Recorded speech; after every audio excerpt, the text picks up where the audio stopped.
विद्यार्थियों, बघेल ट्यूटोरियल के इस वस्तुनिष्ठ आधारित वीडियो श्रृंखला में मैं आप सभी का स्वागत करता हूं।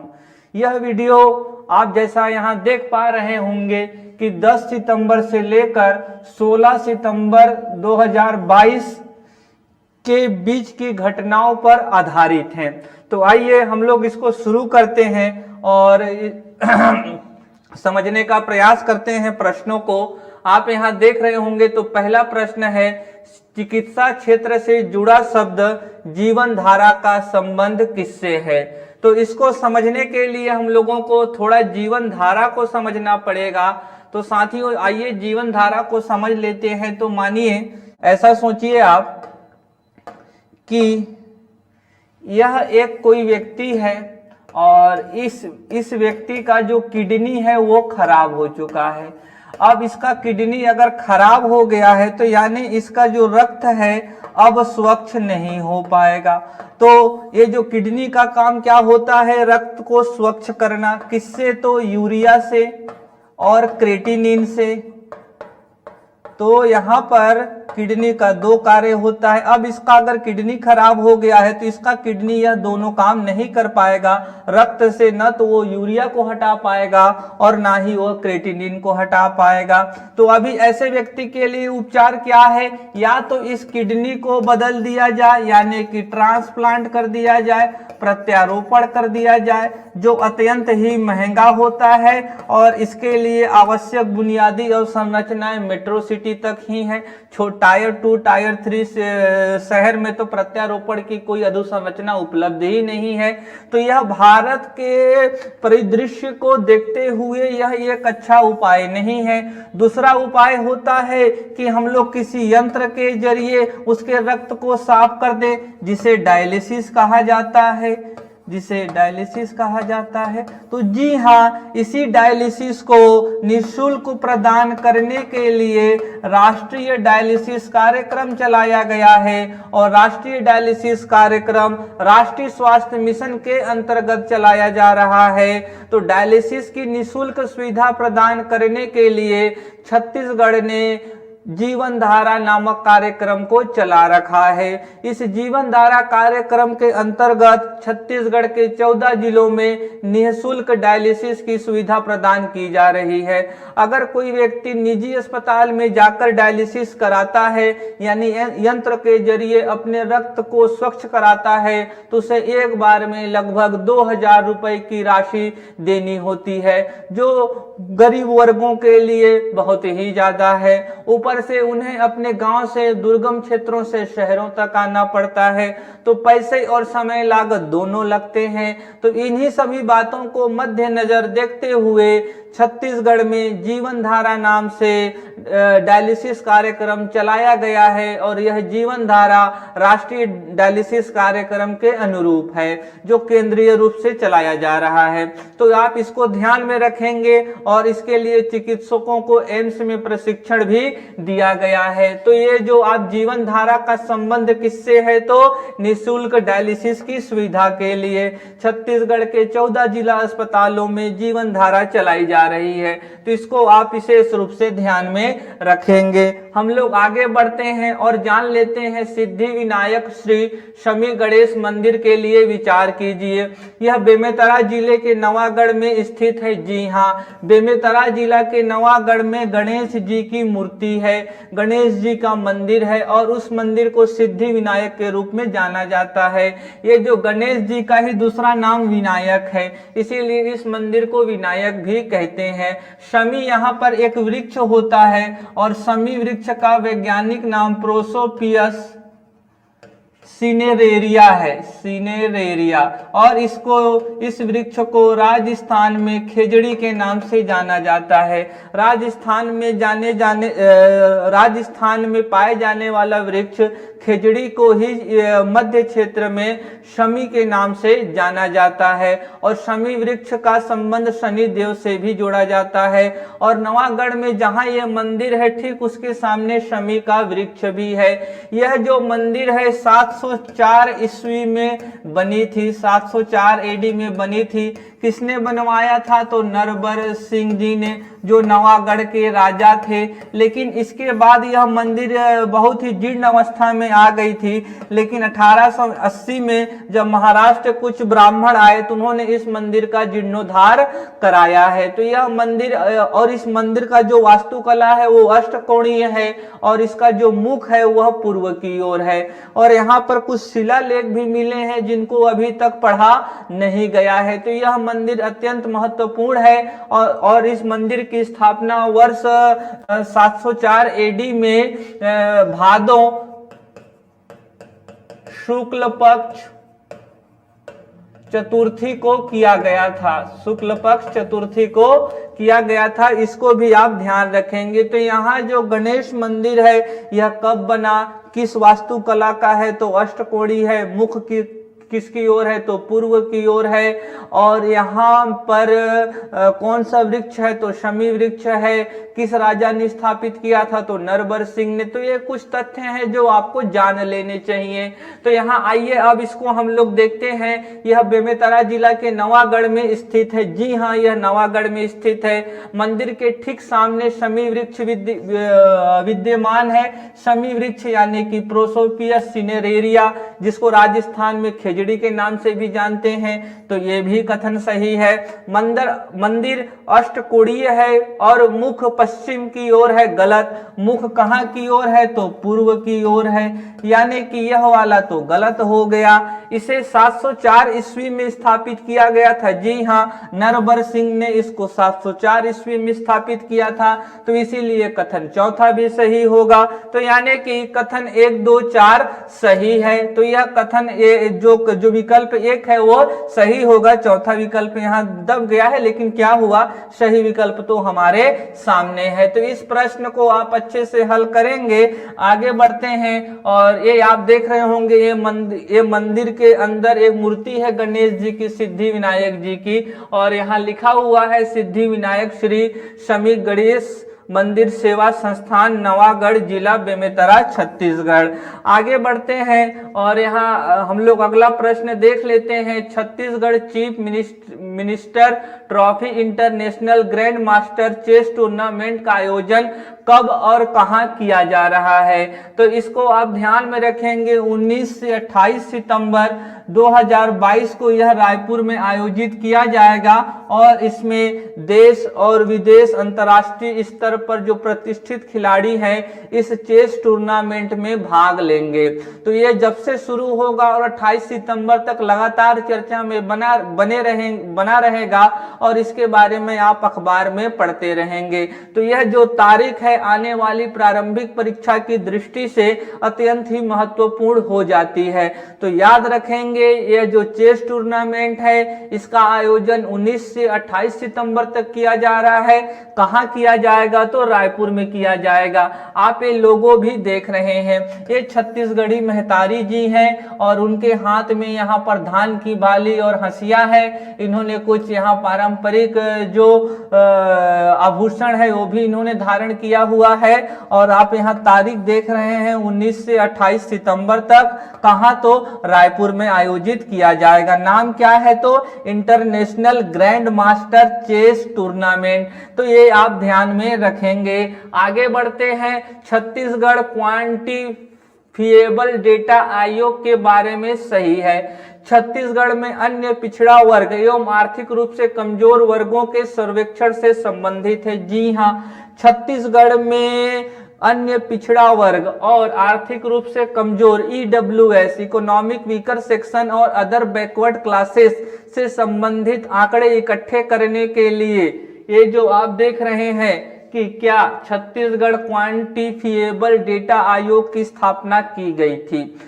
साथियों, छत्तीसगढ़ ही नहीं वरन पूरे देश में कई राजनेताओं ने जाति आधारित जनगणना का समर्थन किया है कि जाति आधारित जनगणना भी होनी चाहिए, जिससे कि जातियों से जुड़े आंकड़े बाहर आने चाहिए, और जब जातियों से जुड़े आंकड़े बाहर आएंगे तो उनसे जुड़े नीति निर्माण में, उनसे जुड़े योजनाओं के संचालन में काफी सहायता होगी। तो वहीं कुछ राजनेता इसके विरोध में हैं कि अगर जातिगत आंकड़े हो जाएंगे तो जाति आधारित राजनीति का विकास होगा, क्षेत्रीय दलों का उदय होगा, लोग जाति के आधार पर एक दूसरे के मन में विष घोलने का प्रयास करेंगे।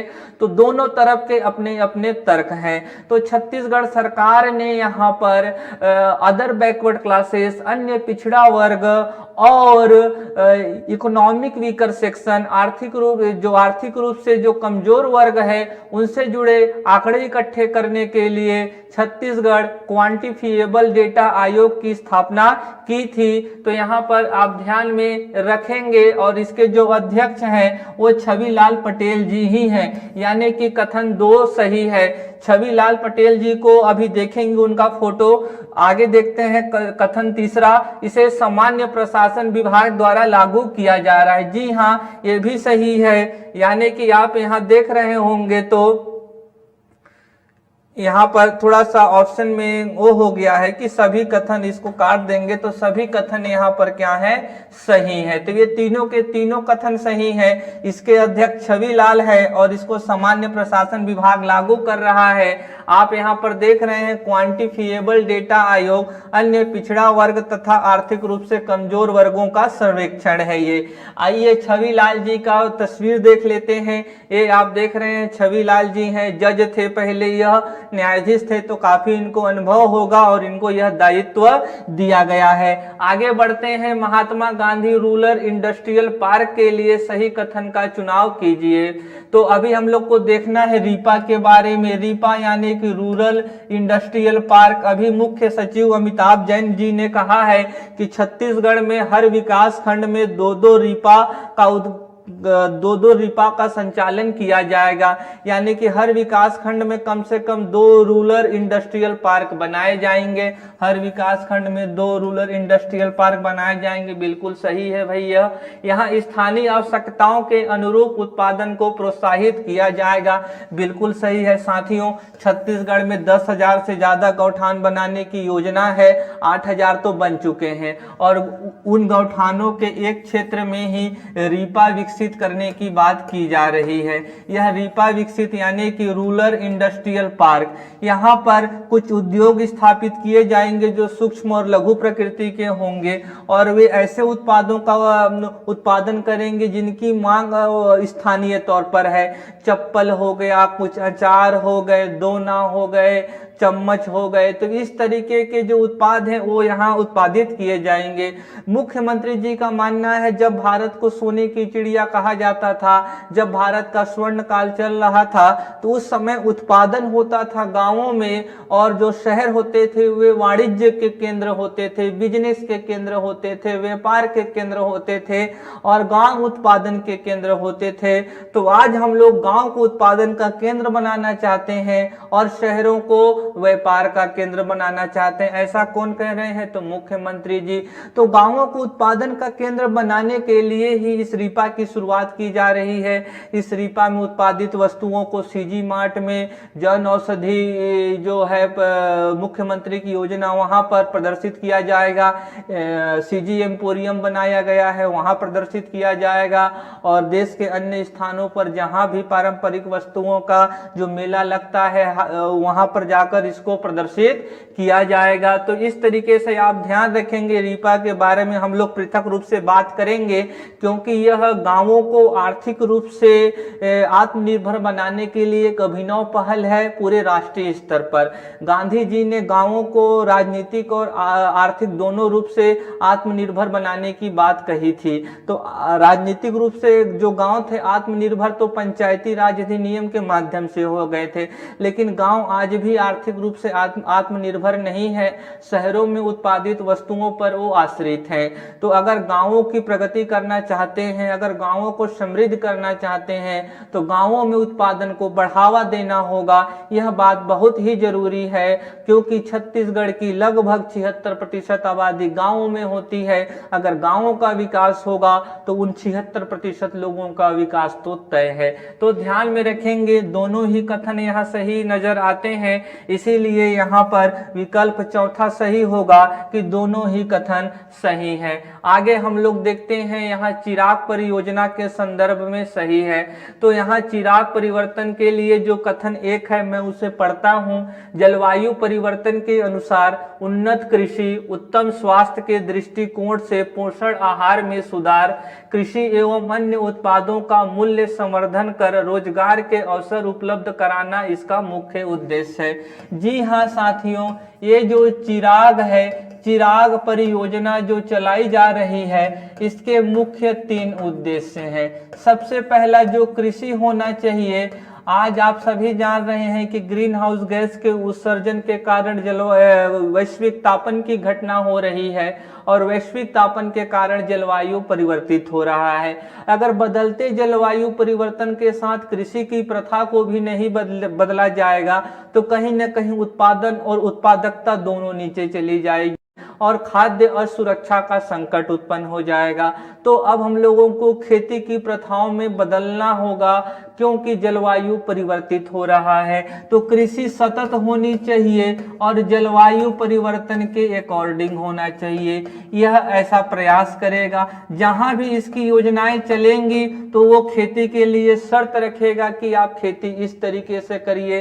तो अगर चिराग परियोजना के लिए पैसे दिए जाएंगे तो वहां शर्त होंगे कि आप जब खेती करेंगे तो फसल अवशेष को नहीं जलाएंगे, आप खादों का छिड़काव उचित मात्रा में करेंगे। तो इस तरीके से जो भी खेती होनी चाहिए सतत और जलवायु परिवर्तन के अकॉर्डिंग होनी चाहिए, पहला उद्देश्य है। और कृषि में हम लोग ऐसे फसलों का चुनाव करें जो वहां के लोगों को आवश्यक पोषण प्रदान कर सके, यानी कि न तो वो अल्प पोषण का शिकार हो और ना ही वो अधिक पोषण का शिकार हो। तो यह जो योजना है चिराग परियोजना, यह तो ग्रामीण क्षेत्रों में चलती है और ग्रामीण क्षेत्रों में तो अल्प पोषण का समस्या है, यानी कि ग्रामीणों को उचित मात्रा में कार्बोहाइड्रेट, प्रोटीन, वसा, खनिज, जल, फाइबर और विटामिन पर्याप्त मात्रा में नहीं मिल पाता और उनके शरीर में पोषण का असंतुलन उत्पन्न हो जाता है। तो ऐसे चीजों का उत्पादन किया जाए गांव वाले सभी मिलके कि उनको सारी चीजें प्राप्त हों। तो जो उगाएंगे वही तो खाएंगे ना, तो ऐसे चीजें उगाए जिससे उनका पोषण बेहतर हो। तीसरा इसका उद्देश्य है कि जब वह कृषि उत्पाद उन्होंने खेती कर लिया जो जलवायु परिवर्तन के अनुकूल था, उन्होंने और उस भोजन को, उस कृषि उत्पादों से बनाए गए भोजन को उन्होंने ग्रहण किया, उनको पोषण भी मिल गया।